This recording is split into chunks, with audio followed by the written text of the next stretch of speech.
Hello बच्चों। हिंदी साहित्य की कक्षा में आप सभी का फिर से स्वागत है। आज हिंदी साहित्य की कक्षा 6 का अध्याय बूढ़ी काकी हम पढ़ने जा रहे हैं। हिंदी साहित्य हमें सिर्फ भाषा या बोली ही नहीं सिखाता, अपितु जीवन जीने की कला और उनके मूल्यों से भी अवगत कराता है।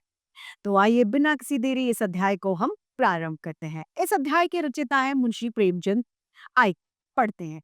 यह है अध्याय लो, बूढ़ी काकी। बूढ़ी काकी मानवीय भावना से ओत-प्रोत की कहानी है। यानी इसमें मानवीय भावनाएं कूट-कूट कर भरी हुई हैं। इसमें उस समस्या को उठाया गया है जिसमें परिवार के बाकी लोग घर के बुजुर्गों की धन दौलत लेने के बाद उनकी उपेक्षा करते हैं। यानी उनकी चीजें, उनकी संपत्ति सब ले लेते हैं, लेकिन उनकी उपेक्षा, उनका अनादर करने लगते हैं। इतना ही नहीं, उनका तिरस्कार किया जाता है, उनका अपमान किया जाता है और खाना भी नहीं दिया जाता। ऐसा करना कतई गलत है। हमारे घर के बड़े बुजुर्गों का सबसे पहला हक होता है हमारे घर पर। हमें कभी भी उनका अनादर, अपमान नहीं करना चाहिए। आइए इसे पढ़ते हैं। वृद्धावस्था यानी बुढ़ापा जीवन का वह अंतिम पड़ाव है जब व्यक्ति अपनी ज्ञानेंद्रियों पर नियंत्रण खोने लगता है। जो हमारी इंद्रियां हैं, नाक, कान, हाथ, ये सब, इन पर से अपना जो नियंत्रण है बुढ़ापे में वो खो जाता है। बूढ़ी काकी में जीभ के स्वाद के सिवाय और कोई अच्छा शेष इच्छा शेष नहीं थी। यानी उन्हें अब खाने का बहुत शौक था, अच्छी अच्छी चीजें वो खाना पसंद करती थी। जब बाजार से कोई वस्तु आती और उन्हें न दी जाती तो वे बच्चों की तरह जोर जोर से रोने लगती थी। भ- भतीजे के घर में भरपेट भोजन के लिए वो तरसती थी। घर जाने अनजाने ऐसे वृद्धजनों का अपमान हो जाने से सदाचार प्रवृत्ति के लोगों की अंतरात्मा कांप उठती थी। उनके परिवर्तन को स्वर्ग से धारे बहुत वक्त बीत चुका था। अब उनका जो पतिदेव थे वो बहुत पहले मर चुके थे, उनकी मृत्यु हो चुकी थी। बेटे तरुण होकर चल बसे, यानी बेटे जवान होकर खत्म हो गए। अब एक भतीजे के अलावा उनका इस दुनिया में कोई नहीं था। उसी भतीजे ने उन्होंने अपनी सारी संपत्ति लिख दी। जो भतीजा बता था उसके पास जितनी भी बूढ़ी काकी की संपत्ति थी, वो सब कुछ उन्होंने बूढ़ी काकी ने अपने भतीजे को लिख दी थी। भतीजे ने सारी संपत्ति लिखवाते समय बहुत लंबे चौड़े वादे किए कि मैं आपकी सेवा करूंगा, मैं आपका मान सम्मान करूंगा। ये सब वादे उसने किए थे, लेकिन वो सब वादे सिर्फ कुली डिपो के दलालों की दिखावे हुए सज बाग थे। यानी वो सिर्फ एक दिखावे मात्र थे, वो ढोंग था, उसमें बिल्कुल भी सच्चाई नहीं थी। यद्यपि उस संपत्ति की वार्षिक आय 150 रुपए से कम न थी, तथापि बूढ़ी काकी को पेट भर भोजन भी कठिनाई से मिलता था। उसकी वार्षिक आय अच्छी होती यदि वो संपत्ति की खुद वारिस होती, लेकिन उस बूढ़ी काकी का दुर्भाग्य देखिए कि उसे भर पेट भर के खाना भी, भोजन भी नहीं मिल पाता था। इसमें उनके भतीजे पंडित बुद्धिराम का अपराध था या उसकी पत्नी यानी अर्धांगिनी श्रीमती रूपा का, इसका निर्णय करना सहज नहीं था। यानी इसका निर्णय आप सरलता से, आसानी से नहीं कर सकते। बुद्धिराम कभी कभी विचारते कि इसी संपत्ति के कारण वे इस समय भले मानुष बने बैठे हैं। यानी इस संपत्ति की वजह से आज वो इज्जतदार आदमी है। यदि मौखिक आश्वासन और सूखी सहानुभूति से स्थिति में सुधार हो सकता है तो उन्हें कदाचित कोई आपत्ति न होती, लेकिन विशेष व्यय का भय उनकी सुचेष्टा को दबाए रखता था। यहाँ तक कि यदि द्वार पर कोई भला आदमी बैठा होता और बूढ़ी काकी उस समय अपना राग अलापने लगती तो वो आग बबूला हो जाता। यानी वो से गुस्सा आ जाता था और घर में आकर उन्हें वो जोर से डांटता डपटता था, उनमें डांट लगाता था। लड़कों को बुद्धू से स्वाभाविक विद्वेष होता ही है, और जब जब माता पिता का यह रंग देखते हैं तो वे बूढ़ी काकी को और सताते करते थे। कोई चुटकी काट कर भागता, कोई उन पर पानी की कुल्ली कर देता था। यानी बच्चे भी अब बूढ़ी काकी का मजाक बनाते थे, उनका उपहास करते थी। काकी चीख मार कर रोती थी, लेकिन ये बात प्रसिद्ध थी कि केवल वो खाने के लिए रोती हैं, इसीलिए उनकी कोई बात सुनता ही नहीं था। अतएव उनके संताप और अनर्थन पर कोई ध्यान नहीं देता था कि वो क्या वजह है जिसकी वजह से बूढ़ी काकी रो रही है। हाँ, काकी क्रोधातुर होकर बच्चों को गालियां देने लगती थी, तो रूपा घटनास्थल पर आ पहुंचती थी। जब काकी को बहुत गुस्सा होता था तो फिर वो बच्चों को गाली देती थी। इतने में ही रूपा वहां पर आ जाती थी। संपूर्ण परिवार में यदि काकी से किसी को अनुराग था, यानी वो प्यार था, उसे लगाव रखता था, तो वह बुद्धिराम की छोटी लड़की लाडली थी, जो काकी से लगाव मानती थी। लाडली अपने दोनों भाइयों के डर से अपने हिस्से की मिठाई चबेना बूढ़ी काकी के पास बैठकर खाया करती थी, ताकि उसके भाई उनसे छीन ना ले। यही उनका रक्षागार था। वो उनकी रक्षा कर लेती थी बूढ़ी काकी। यद्यपि काकी की शरण उन उनकी लोलुपता के कारण बहुत महंगी पड़ती थी। यद्यपि भाइयों के अन्याय से यह कहीं ज्यादा सुलभ थी। इसी स्वार्थानुकूलता ने उन दोनों में सहानुभूति का आरोपण कर दिया। दोनों को एक दूसरे से अटैचमेंट लगा हो गया। रात का समय था। बुद्धिराम के द्वार पर शहनाई बज रही थी और गांव के बच्चों का झुंड विस्मयपूर्ण नेत्रों से गाने का रसा स्वादन कर रहा था। एक दो अंग्रेजी पढ़े हुए नवयुवक इस गंवार मंडली में बोलना अथवा सम्मिलित होना अपनी प्रतिष्ठा यानी अपनी शान के विपरीत प्रतिकूल समझते थे। आज आज क्या उत्सव है? तो आज बुद्धिराम के बड़े लड़के मुखाराम का तिलक आया है, सगाई है, लगन है। यह उसी का उत्सव है। घर के अंदर स्त्रियां यानी महिलाएं गाना गा रही थी और रूपा मेहमानों के लिए भोजन का प्रबंध कर रही थी। भज्जियों पर कढ़ाव चढ़ रहे थे, यानी बड़ी बड़ी कढ़ाइयां चढ़ी हुई थी। एक में पूड़ियां कचौड़ियां निकल रही थी, दूसरे में पकवान बन रहे थे। एक बड़े हांडे में मसालेदार तरकारी पक रही थी। घी और मसाले की शुद्धावर्धक यानी भूख बढ़ाने वाली सुगंध चारों ओर फैल रही थी। बूढ़ी काकी अपनी कोठरी में शोकमय विचार में की भांति बैठी हुई थी। यह स्वाद मिश्रित सुगंध उन्हें बेचैन कर रही थी, यानी खुशबू उन्हें बेचैन कर रही थी। वो खाने की लालसा उनके लिए बढ़ रही थी। वे मन ही मन विचार कर रही थी कि संभवतः उन्हें पूड़ियां नहीं मिलेगी। इतनी देर हो गई, कोई भोजन लेकर नहीं आया। मालूम होता है कि सब लोग भोजन करके जा चुके हैं, उनके लिए कुछ नहीं बचा। यह सोचकर उन्हें रोना आया, लेकिन वो अपशगुन की वजह से, यानी उन्होंने सोचा कि अपशगुन हो जाएगा, इस डर की वजह से वो रो भी नहीं पाई। आह, कैसी सुगंध है! अब मुझे कौन पूछता है? जब रोटियों के नाले पड़ते थे, तब ऐसा भाग्य कहाँ कि भरपेट पूरियां मिले। यह विचार कर उन्हें रोना आया।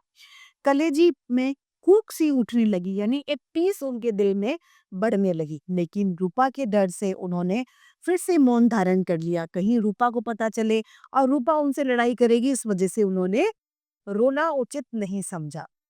बूढ़ी काकी काफी देर तक दुखी विचारों में डूबी रही। घी और मसालों की खुशबू रह रहकर उनके मन को आपे से बाहर किए देती थी, यानी बेचैन कर रही थी, उनके वश में नहीं थी। मुंह में पानी भर आ रहा था। पूरियों को स्वाद स्मरण करके, स्वाद के साथ याद करके उनके दिल में गुदगुदी होने लगती है।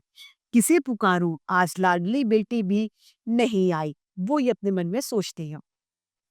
बूढ़ी काकी की कल्पना में पूरियों की तस्वीरें नाचने लगी। पूरी की चित्र उनके सामने नाच रहे थे। खूब लाल लाल, फूली फूली, नरम नरम पूरी होंगी। रूपा ने भली भांति भोजन किया होगा। कचौड़ियों में अजवाइन और इलायची की महक आ रही होगी। एक पूरी मिलती तो जरा हाथ में लेकर देखती। क्यों ना चलकर कढ़ा के सामने ही बैठूं। पूड़ियाँ छन छन कर तैयार होगी। कढ़ा से गरम गरम निकाल कर थाल में रखी जाती होंगी। फूल हम घर में ही सूंघ सकते हैं, लेकिन वाटिका में कुछ और ही बात होती है। इस प्रकार निर्णय करके बूढ़ी काकी अकड़ू बैठकर, यानी पैरों के बल बैठकर, हाथों के बल से सरकती हुई बड़ी मुश्किल से चौखट से उतरी और धीरे धीरे घसीटती हुई, यानी रेंगती हुई कढ़ा के पास जाकर बैठी। यहाँ आने पर उन्होंने उन्हें उतना ही धैर्य हुआ जितना कि एक भूखे कुत्ते को खाने के सामने बैठकर मिलता है, उतना उन्हें सुख उसमें मिला। रूपा उस समय कार्यभार में उद्विग्न हो रही थी, यानी वो कार्य में बिजी थे।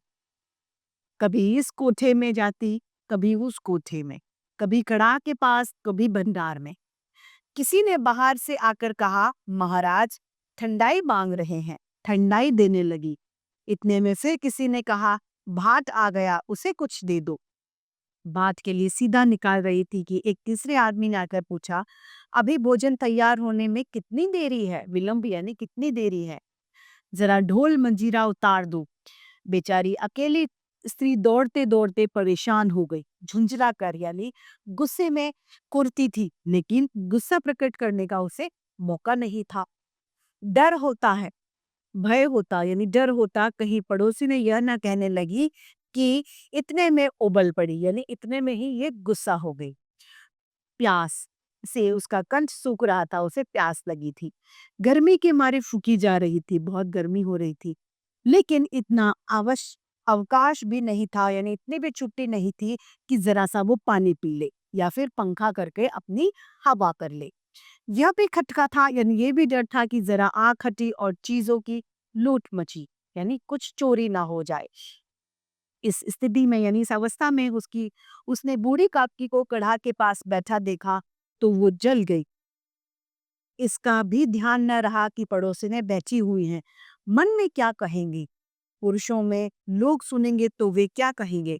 जिस प्रकार मेंढक केंचुए पर झपटता है, उसी प्रकार वह बूढ़ी काकी पर झपटी और उन्हें दोनों हाथों से चचक कर बोली, ऐसे पेट में आग लगे, पेट है या भाड़? कोठरी में बैठे हुए क्या दम घुटता है? अभी मेहमानों ने नहीं खाया, भगवान को भोग नहीं लगा, तब तक धैर्य न हो सका, आकर छाती पर सवार हो गई। जल जाए ऐसी जीभ, गांव देखेगा तो कहेगा कि बुढ़िया भरपेट खाने को नहीं पाती, तभी तो इस तरह बाए फिरती है, नाम बेचने पर लगी है, ना कचवा कर दम लेगी, इतना ठूसती है न जाने कहाँ भस्म हो जाता है। भला चाहती हो तो जाकर कोठरी में बैठो, जब घर के लोग खाने लगेंगे तब तुम्हें भी मिलेगा। तुम कोई देवी नहीं हो कि चाहे किसी के मुंह में पानी न जाए, परंतु तुम्हारी पूजा सबसे पहले हो जाए। ये उसने बूढ़ी काकी को जली कटी सुला दी।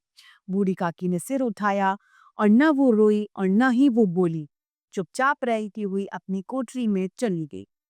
आवाज ऐसी कठोर थी कि दिल और उसका दिमाग, पूरी जो शक्तियां थी, वो विचार और संपूर्ण भार उसकी ओर आकर्षित हो गए थे। भोजन तैयार हो गया, आंगन में पत्तलें लग गई, मेहमान खाने लगे।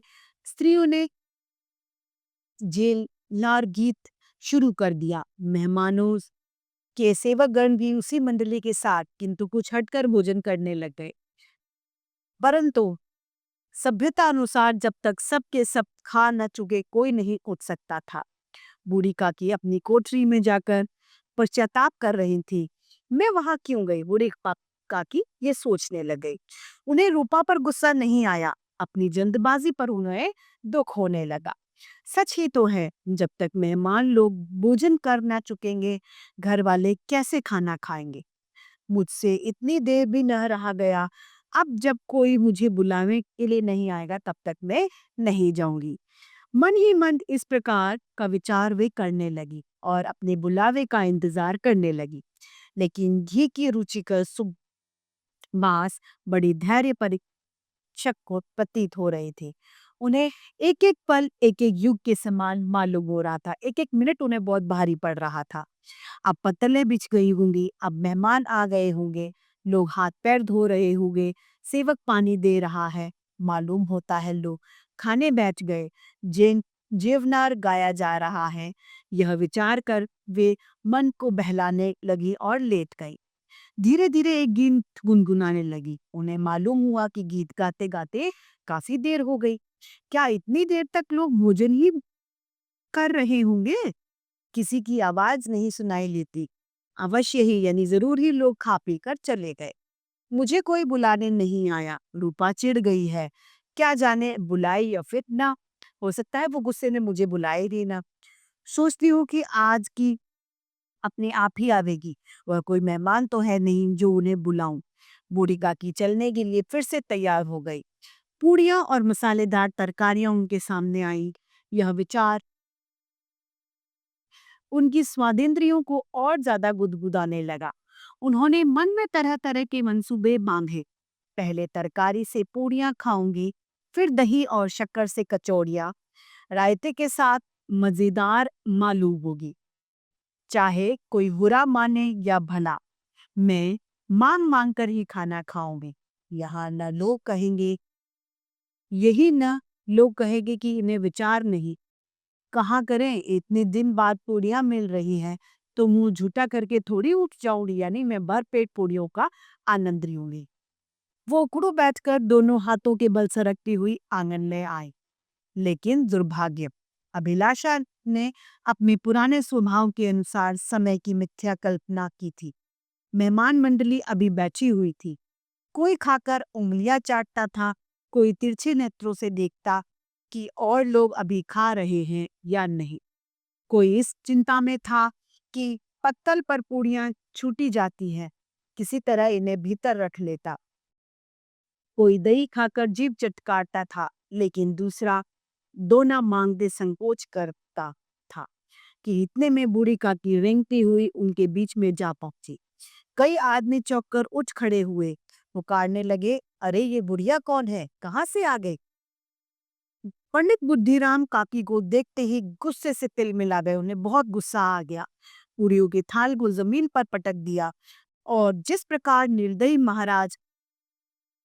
महाजन अपने किसी बेईमान और भगोड़े कर्जदार को देखते हैं, छटपटा कर उसका चेंटुआ पकड़ लेते हैं, उसी तरह लपक कर उन्होंने काकी के दोनों हाथ पकड़े और घसीटते हुए लाकर उन्हें अंधेरी कोठरी में धम से पटक दिया, यानी उसे पकड़कर खींच कर लाकर अपनी कोठरी में पटक दिया। मेहमानों ने भोजन किया, घर वालों ने भोजन किया, बाजे वाले सेवक आदि सब भोजन कर चुके, लेकिन बूढ़ी काकी को किसी ने नहीं पूछा। बुद्धिराम और रूपा दोनों ही बूढ़ी काकी को उनकी निर्लज्जता यानी उनकी बेशर्माई के लिए दंड देने का निश्चय कर चुके थे। उनके बुढ़ापे पर, उनकी दीनता पर, हतज्ञान पर किसी को भी दया न आई। अकेली लाडली उनके लिए कुढ़ रही थी, लाडली को उन पर दया आ रही थी। लाडली को काकी से अत्यंत प्रेम था, प्यार था। जब उसके माता पिता ने काकी को निर्दयता से घसीटा तो लाडली का हृदय ऐंठ कर रहा था।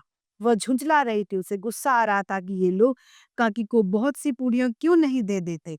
क्या मेहमान सबकी सब पूड़ियां खा जाएंगे?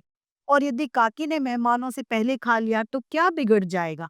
वो ये सब सोच रही थी। वह काकी के पास जाकर उन्हें धैर्य देना चाहती थी, लेकिन माँ के डर से वो जा नहीं रही थी। उसने अपने हिस्से की पूड़ियां बिल्कुल भी नहीं खाई थी, अपनी पूड़ियों की पिटारियों में बंद कर रखा था। उन पूड़ियों को काकी के पास ले जाना चाहती थी। उसका दिल अधीर हो गया। बूढ़ी काकी मेरी बात सुनते ही उठ बैठेंगी, पूड़ियां देखकर कैसी खुश होंगी, मुझे बहुत प्यार करेंगी, वो ये सब बातें सोचने लगी। रात को 11 बज गए। रूपा आंगन में पड़ी सो रही थी। लाडली की आंखों में नींद नहीं थी, क्योंकि उसके काकी के पास जाना था। काकी को पूड़ियां खिलाने की खुशी उसे सोने ही नहीं दे रही थी। जब विश्वास हो गया कि माँ सो रही है, तो चुपके से उठी और विचारने लगी, कैसे चलो। चारों ओर अंधेरा था, केवल चूल्हों में आग चमक रही थी और चूल्हों के पास एक कुत्ता लेटा हुआ था। उसने पिटारी उठाई और बूढ़ी काकी की कोठरी की ओर चल पड़ी। बूढ़ी काकी को केवल इतना याद था कि किसी ने मेरे हाथ पकड़कर घसीटे थे। फिर ऐसा मालूम हुआ कि जैसे कोई पहाड़ पर उड़ाए लिए जाता है। उनके पैर बार बार पत्थरों से टकराए। जब किसी ने उन्हें पहाड़ पर से पटका तो वे मूर्छित हो गए, यानी बेहोश हो गए। जब वे सचेत हुई, यानी जब उन्हें होश आया, तो किसी की जरा सी आहट न मिली। समझी कि सब लोग खा पी कर सो गए और उनके साथ मेरी तकदीर भी सो गई। रात कैसे कटेगी, रात क्या खाऊं, पेट में अग्नि दधक रही है। किसी ने मेरी सुधि न ली। क्या मेरा पेट काटने से धन जुड़ जाएगा। बुद्धिराम ने मुझे घसीटा, पटका, उन्हीं पूरियों के रूपा ने सबके सामने गालियां दी। उन्हें उन्हीं पूरियों के लिए इतनी दुर्गति करने पर उनका पत्थर सा कलेजा न पसीजा। सबको खिलाया, मेरी बात तक न पूछी। यह विचार करके काकी निराश निराशमय संतोष के साथ लेट गई। ग्लानि से गला भर जाता था, लेकिन मेहमानों के भय से रोई भी नहीं। सहसा यानी एकदम से उसके कानों में आवाज आई, काकी उठो, मैं पूरियां लाई हूँ। काकी ने लाडली की आवाज पहचान ली, झटपट उठ बैठी, दोनों हाथों से लाडली को टटोला और उसे गोद में बैठा दिया। लाडली ने पूरियां निकालकर काकी को दे दी। काकी ने पूछा, क्या तुम्हारी अम्मा ने दी हैं? लाडली ने कहा, नहीं, ये मेरे हिस्से की है। काकी टूटी काकी पूरियों पर टूट पड़ी, यानी वो झट से खाने लगी।